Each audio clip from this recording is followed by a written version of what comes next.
Bismillahirrahmanirrahim. Assalamu alaikum. Today we'll study about genetic technology and medicine. We have learned many techniques which are used in the process of genetic engineering. Now we'll see about the role of genetic technology in the field of medicine. By using the recombinant DNA technology, we can produce many human-specific products. For example insulin है, growth hormone है, factor 8 है, या और भी बहुत सारी ऐसी products हैं which we can produce by using the genetic engineering. ठीक है. अब इस जेनेटिक इंजीनियरिंग के प्रोसेस में हम क्या यूज़ करते हैं? We use the microorganisms like bacteria and yeast और सम मेमेलियन सेल्स जो हैं उनको यूटिलाइज़ किया जाता है और उनको यूटिलाइज़ करके इन सेल्स की हेल्प से हम डिफरेंट प्रोडक्ट्स जो हैं जो ह्यूमन स्पेसिफिक प्रोडक्ट्स हैं उनको प्रोड्यूस कर सकते हैं. Now what are the benefits और what are the advantages of using these bacteria, yeast और कल्चर ऑफ मेमेलियन सेल्स? उनको हम वन बाय वन देखते हैं. नंबर 1 जो है वो ये है कि these are very simple to grow. इनकी न्यूट्रिशनल रिक्वायरमेंट्स कोई ज़्यादा नहीं होती. ठीक है. उस बेस पर हम ईजीली ग्रो कर सकते हैं और इनको हम यूटिलाइज़ करते हैं. फिर सेकंड नंबर पर आता है कि हम लार्ज वॉल्यूम ऑफ प्रोडक्ट्स जो हैं वो प्रोड्यूस कर सकते हैं बाय यूजिंग लेस स्पेस. बहुत थोड़े एरिया को यूटिलाइज़ करके हम इसके लार्ज अमाउंट जो हैं उनको प्रोड्यूस कर सकते हैं. ठीक है. और उसके बाद फिर इसको हम दुनिया में किसी भी जगह पर ग्रो कर सकते हैं. यानी कि ये कोई स्पेसिफिक नहीं है कि इस एरिया में जी टेम्परेट एरिया में या ट्रॉपिकल रीजन में या सिर्फ पोलर एरियाज़ में हम ये ग्रो कर सकते हैं. नो, ये ऑस्ट्रेलिया में हो सकता है या यूनाइटेड स्टेट्स में हो सकता है या सिर्फ पाकिस्तान वाली एनवायरनमेंट में हो सकता है. ऐसा नहीं है. ये हमें लैब में थोड़ी सी स्पेस चाहिए और वहाँ पर इसको जो भी अवेलेबल जगह होगी किस दुनिया के जिस मर्ज़ी एरिया में हम इसको ग्रो कर सकते हैं आराम से. ठीक है. और फिर ये है कि ये हम किसी एनिमल के ब्लड से कलेक्ट नहीं कर रहे. ठीक है. जिसकी वजह से जो एथिकल या कुछ प्रैक्टिकल प्रॉब्लम्स इसकी होती हैं वो फेस नहीं करनी पड़ती हमें. कोई एलर्जिक रिएक्शंस हो गए या कुछ और डिज़ीज़ कैरी करने के चांसेस होते हैं वो जो हैं वो इसमें नहीं होते. ठीक हो गया. अच्छा, अब हम इंसुलिन के अलावा बहुत जो अदर इम्पॉर्टेंट प्रोडक्ट्स हैं जो कि हम प्रोड्यूस करते हैं बाय यूजिंग जेनेटिक टेक्नोलॉजीज़, वो कौन सी प्रोडक्ट्स हैं? इनमें एक most important is factor 8 and the second one is adenosine deaminase. ठीक है. इन दोनों को हम डिस्कस करेंगे. ये जो फैक्टर 8 है that is concern with haemophilia and जो है adenosine deaminase that is concern with severe combined immunodeficiency disease या इम्यूनोडेफिशिएंसी सिंड्रोम. तो हम ये देखते हैं, इसके बारे में अब स्टडी करते हैं. फैक्टर 8 जो है this is produced by F8 gene that is located on the x chromosome. ठीक है. अब अगर इस जीन में कोई म्यूटेशन हो गई है और जिसकी वजह से ये फैक्टर 8 प्रोड्यूस नहीं हो रहा तो this will cause a disease that is known as the haemophilia. Haemophilia में ब्लड क्लॉटिंग जो है वो प्रॉपर नहीं हो रही होती. अब हम जेनेटिक इंजीनियरिंग या जेनेटिक टेक्नोलॉजीज़ को यूज़ करते हुए हम ये फैक्टर 8 जो है वो हम प्रोड्यूस कर सकते हैं by using the hamster cells. अब ये जो हैमस्टर है उसके या हम किडनी के सेल्स को यूटिलाइज़ करेंगे या हम ओवरी के सेल को यूटिलाइज़ करेंगे. इन सेल्स के अंदर हम ये जो जीन है F8 जीन इसको हम उसके अंदर ऐड कर देंगे. ठीक है. किडनी सेल्स के क्रोमोसोम में या ओवरी के क्रोमोसोम में हम इसको ऐड कर देते हैं. अब उस तरह जब हम इसको उसके अंदर ऐड करते हैं तो ये सेल हमारा क्या हो जाते हैं? These are genetically modified cells बन जाते हैं. जब हम इनको कल्चर करेंगे फर्मेंटर के अंदर तो ये डिवाइड होना स्टार्ट कर देते हैं. उससे क्या होता है कि हमें बहुत सारी जो सेल जो हैं वो हासिल होंगे और उनमें हर सेल के अंदर ये हमारी जो जीन ऑफ इंटरेस्ट है that will be present there. उसके बाद फिर क्या है कि ये फैक्टर 8 जो है उस जीन के एक्सप्रेशन से ये प्रोड्यूस होगा उस कल्चर में. फिर हम इस फैक्टर 8 को एक्सट्रैक्ट कर लेंगे और हम इसको प्योरीफाई कर लेंगे और इसको फिर यूटिलाइज़ करेंगे हम to treat the haemophilic patients. ठीक हो गया. अब ये इस तरीके से जो हम फैक्टर 8 प्रोड्यूस करके हम इंजेक्ट कर रहे हैं हीमोफिलिक पेशेंट्स को तो उनमें क्या होता है कि इन्फेक्शन को कैरी करने के चांसेस कम होते हैं. यानी ये तो हमने कल्चर में by using the cells hamster के सेल्स हमने इस्तेमाल किए हैं और उनको हम यूटिलाइज़ कर रहे हैं. हम किसी एनिमल के ब्लड से फैक्टर 8 को एक्सट्रैक्ट नहीं करें या हम किसी और अदर ह्यूमन बीइंग के ब्लड से जो है वो इस फैक्टर 8 को एक्सट्रैक्ट करके हम किसी पेशेंट के अंदर ऐड नहीं कर रहे हैं, ठीक है। इससे क्या होता है कि इन्फेक्शन के चांसेस कम हो जाते हैं। फॉर एग्जांपल अगर डोनर को HIV है तो अगर हम उसके फैक्टर 8 को उससे एक्सट्रैक्ट करके फैक्टर 8 को हम पेशेंट को देंगे तो पेशेंट के अंदर फिर भी HIV कैरी करने के चांसेस जो हैं वो बढ़ जाते हैं। ठीक हो गया। चलें जी, नेक्स्ट है severe combined immuno deficiency syndrome. अब ये जो डिज़ीज़ है ये जो है ना, ये एक जीन होती है जिसको हम एडा जीन बोलते हैं, ADA। और ये जीन जो है ना, ये कॉज करती है production of adenosine deaminase and this gene is present on the chromosome number 20। अब जब ये जीन डिफेक्टिव होगी तो ये एडिनोसिन डीएमिनेज एंजाइम को प्रोड्यूस नहीं करेगी। जब ये एंजाइम प्रोड्यूस नहीं होगा तो ये क्या है, ये deamination of adenosine and deoxy adenosine नहीं हो सकती है। देखें, ये एंजाइम का नेम क्या है, एडिनोसिन डीएमिनेज। इसका मतलब है ये कि एडिनोसिन की डीएमिनेशन कॉज करता है। अब जब ये एंजाइम एब्सेंट होगा तो एडिनोसिन या डीऑक्सी एडिनोसिन की डीएमिनेशन नहीं हो सकती। अब ये जो डीऑक्सी एडिनोसिन है ना, ये T लिम्फोसाइट्स के लिए टॉक्सिक होता है, ठीक है। अब अगर ये डीऑक्सी एडिनोसिन प्रेजेंट होगा, इसकी डीएमिनेशन नहीं होगी, तो ये T लिम्फोसाइट्स को जो है अफेक्ट करेगा, जिसकी वजह से T लिम्फोसाइट्स जो हैं वो काउंट में कम हो जाएंगे। और T lymphocytes are concern with our immunity. और जब ये T सेल्स अफेक्टेड हो जाएंगे तो इम्यूनिटी ओवरऑल जो है वो बहुत डाउन हो जाती है।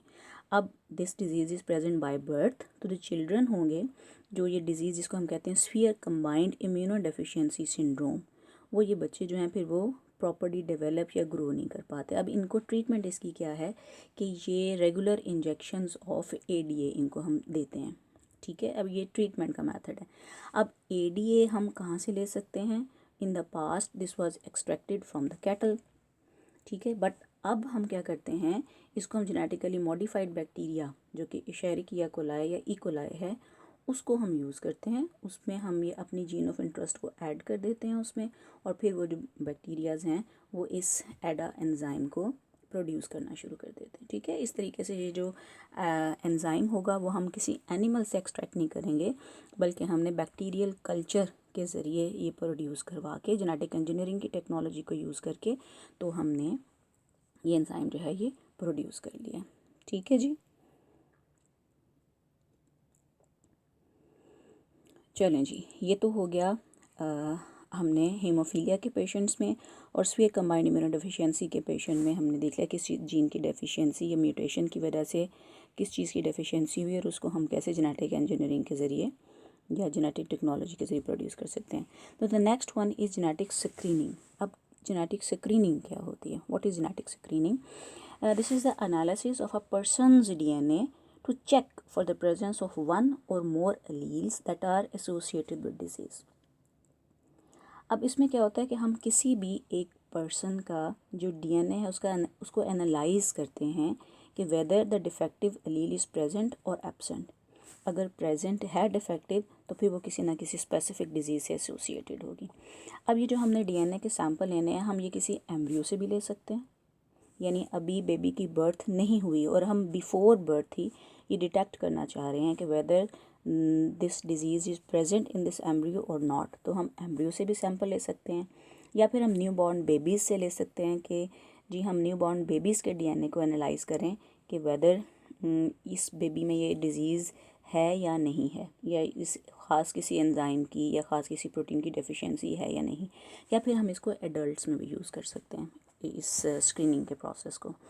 अब यहाँ उन्होंने डिस्कस किया, फॉर एग्जांपल एक फैमिली है और इस फैमिली में ये हिस्ट्री है कि they have the Huntington disease, ठीक है।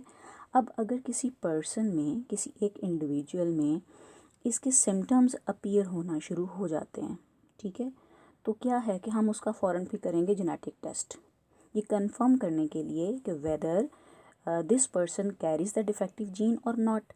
बट फिर हम इसके साथ जो उसके फैमिली के अदर मेंबर्स हैं जिन्होंने अभी सिम्टम्स शो नहीं किए इस डिज़ीज़ के, हम उनका भी DNA टेस्टिंग करेंगे, हम उनके भी DNA को एनालाइज करेंगे कि ये जो अदर पर्सनस हैं विच डोंट कैरी डिजीज़, तो क्या उनमें भी ये डिफेक्टिव जीन्स प्रेजेंट हैं कि नहीं, और कमिंग फ्यूचर में क्या ये डिजीज़ उनमें अपीयर हो सकती है या नहीं हो सकती। ठीक है, दोनों में जो जिसने पहले सिम्टम्स शो की हैं और बाकी अदर मेंबर्स जिन्होंने भी सिम्टम्स शो नहीं की, दोनों में टेस्ट एक जैसा ही होगा। लेकिन हम ये टेस्ट परफॉर्म करके तो फिर हम ये देखते हैं कि वेदर द डिजीज़ कैरिंग अलील और डिफेक्टिव अलील इज़ प्रेजेंट और एब्सेंट। ये जो प्रोसेस है इसको हम कहते हैं दिस इज़ जेनेटिक स्क्रीनिंग कहलाती है ये। Now the other disease which are discussed here are the cystic fibrosis and breast cancer. Now what is cystic fibrosis? Cystic fibrosis is one of the serious genetic disorder. ठीक है, अब इसमें होता क्या है, this is because of a recessive allele, और ये जो रिसेसिव एलील है ये क्या करती है, this is codes for a transporter protein, और उस प्रोटीन को हम कहते हैं cystic fibrosis transmembrane conductance regulator.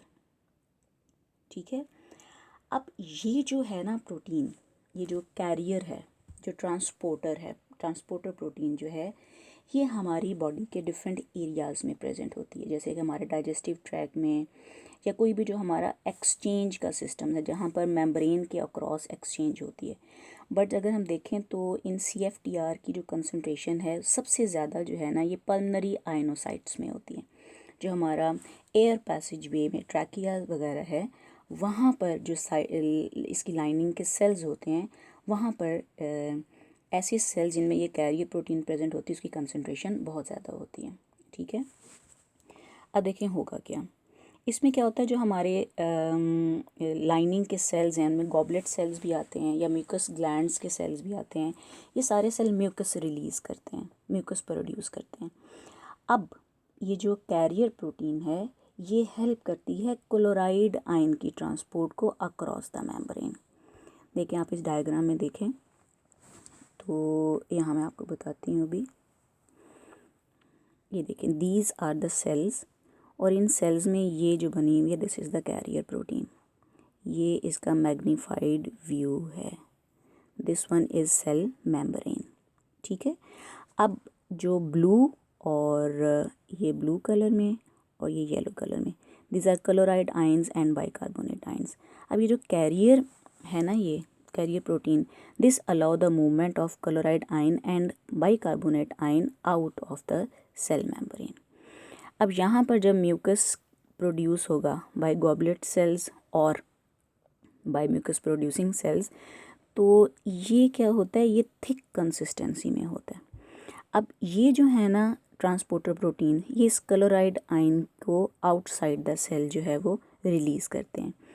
अब आउटसाइड द सेल रिलीज़ करने से क्या होगा कि द एनवायरनमेंट या ये जो म्यूकस लेयर है ये हो जाएगी हाइपरटोनिक, क्योंकि क्लोराइड आयन इन सेल्स से मूव करके बाहर की तरफ मूव करके inside the cell concentration become hypotonic, यानी अंदर वाली एनवायरनमेंट हाइपोटोनिक होगी and outside the cell hypertonic होगी।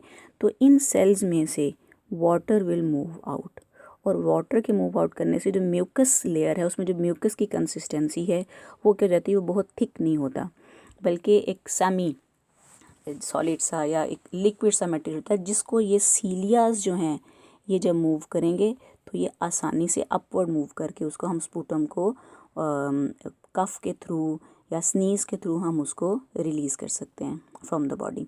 बट अगर यही स्पूटम जो है या जो म्यूकस लेयर जो है दिस बिकम वेरी थिक, और ये बहुत ज़्यादा जिसे कहते हैं स्टिकी सी हो जाए, तो फिर इसको हम कफिंग के ज़रिए या हम स्नीजिंग के ज़रिए इसको हम बॉडी में से एक्सक्रीट आउट नहीं कर सकते। ठीक है, और फिर वो वहीं पे स्टिक रहती है और फिर वो सारे जर्म्स वगैरह जो हैं वो ग्रो करते हैं और हमारी इन्हेलेशन का प्रोसेस और फिर हमारे जो रेस्पिरेटरी ट्रैक्ट है उसमें इन्फेक्शन जो है वो बहुत ज़्यादा हो जाता है। इस प्रॉब्लम को हम कहते हैं दिस इज सिस्टिक फाइब्रोसिस कहलाता है। अच्छा जी,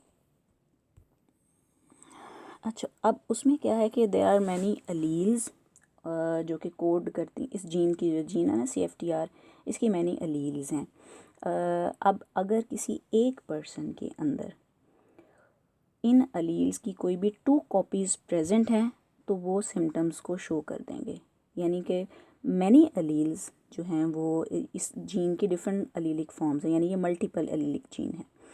तो अब इस अगर किसी एक इंडिविजुअल के अंदर, ठीक है, कोई भी 2 डिफेक्टिव अलील्स अगर चली गई हैं तो क्या होगा, वो ये डिफेक्टिव CFTR जो है प्रोड्यूस करेगा।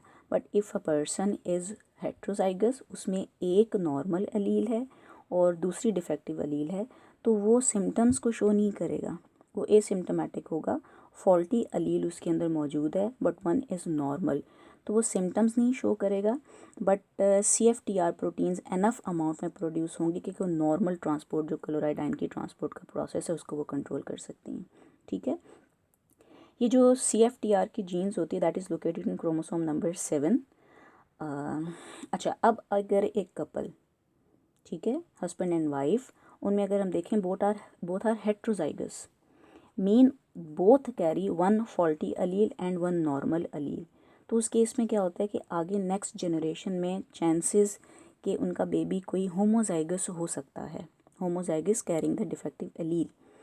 तो फिर उसके लिए क्या होता है कि ये पहले से जब वो जो प्रेफरेबल मेथड है वो क्या है कि वो ऐसे पेशेंट्स में या ऐसे कपल्स में वो IVF करते हैं। IVF होता है इन विट्रो फर्टिलाइजेशन, यानी जो स्पर्म और ओवम की फर्टिलाइजेशन है that is not carried out inside the body, बल्कि उसको टेस्ट ट्यूब में आउटसाइड द बॉडी फर्टिलाइजेशन के प्रोसेस को परफॉर्म किया जाता है। एम्ब्रियो जाइगोट बनेगा, उस जाइगोट को थोड़ा सा ग्रो होने का टाइम देंगे। एम्ब्रियो जो होंगे उन एम्ब्रियोज़ की फिर जेनेटिक स्क्रीनिंग की जाएगी, उनमें से फिर जो नॉर्मल एम्ब्रियोज़ होंगे वो फीमेल की वॉम में इम्प्लांट किए जाएंगे। फिर आगे से ग्रोथ और डेवलपमेंट का प्रोसेस है वो स्टार्ट होगा। उससे क्या होता है कि जो डिजीज़ कैरिंग एम्ब्रियो हैं वो जाहिर है वो इम्प्लांट नहीं किए जाएंगे, और जो नॉर्मल एम्ब्रियोज़ होंगे वही फीमेल की बॉडी में इम्प्लांट किए जाएंगे, और इस तरह जो बेबी डेवलप होगा that will B free from cystic fibrosis. ठीक है जी। अच्छा, नेक्स्ट जो है उसमें वो आ जाता है ब्रेस्ट कैंसर। ब्रेस्ट कैंसर में 2 जीन्स इन्वॉल्व होती हैं, एक को हम कहते हैं BRCA1 and other one is the BRCA2। BRCA1 and BRCA2 जो हैं this are present on chromosome number 17 and 13 respectively. Book में आपके गलत थोड़ा सा बताया हुआ है, उन्होंने क्रोमोसोम नंबर 7 लिखा हुआ है but this is chromosome number 17 and chromosome number 13।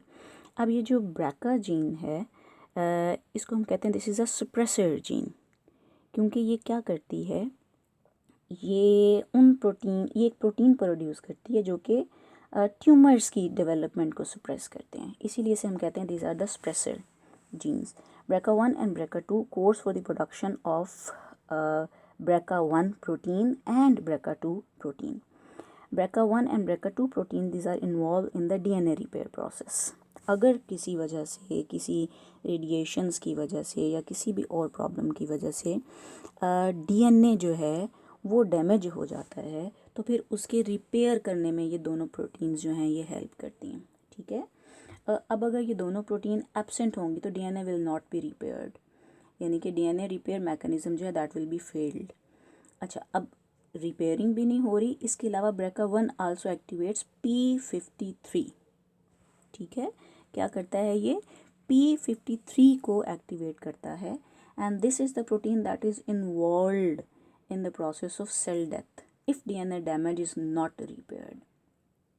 अगर DNA का डैमेज रिपेयर नहीं होता, ठीक है, तो फिर नेचुरल जो प्रोसेस, एक नॉर्मल प्रोसेस है, वो क्या है कि जिन सेल्स में DNA डैमेज हो जाता है वो सेल डाई कर जाते हैं, उनकी एपोप्टोसिस हो जाती है, उनको किल कर दिया जाता है, और जो किल करती है वो कौन सी प्रोटीन करती है, P53। अब ये जो BRCA1 है ये P53 को भी एक्टिवेट करती है। अब अगर BRCA1 और BRCA2 दोनों जीन्स डिफेक्टिव हो जाएंगे तो ना BRCA1 प्रोड्यूस होगा ना BRCA2। इसका मतलब है कि DNA की रिपेयरिंग भी नहीं हो रही और फिर P53 भी नहीं बन रहा। उसकी वजह से वो जो डैमेज्ड DNA वाले सेल्स हैं विच आर नॉट किल्ड, वो कैंसरस सेल्स बन जाते हैं फिर। ठीक है, so this promote the process of breast cancer. इसमें भी क्या होता है कि वुमेन जो है उनकी फैमिली हिस्ट्री को कंसीडर किया जाता है। अगर तो किसी वुमेन की फैमिली हिस्ट्री में ब्रेस्ट कैंसर मौजूद है तो उसकी फिर BRCA1 एंड BRCA2 के लिए स्क्रीनिंग की जाती है।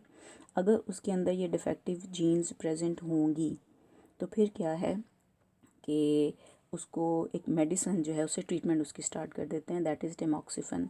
उस सिम्टम्स शो करती है या नहीं करती, ठीक है। टेमॉक्सिफन क्या करती है कि ये ब्लॉक करती है action of oestrogen on breast tissues. अब ईस्ट्रोजन का जो इफेक्ट है जो ब्रेस्ट टिश्यूज़ पर होगा तो वो ब्रेस्ट के सेल्स की ग्रोथ को, रैपिड ग्रोथ को वो इनहिबिट करता है और वो ब्रेस्ट कैंसर की फॉर्मेशन में फिर रोल प्ले करता है, ठीक है। एंड समटाइम्स जो फीमेल्स हैं they go towards the breast removal, ताकि जो है ये कैंसर डेवलप ही नहीं हो और उनकी बॉडी के अंदर ये डिफेक्ट प्रोड्यूस ही ना हो, ठीक है बच्चे।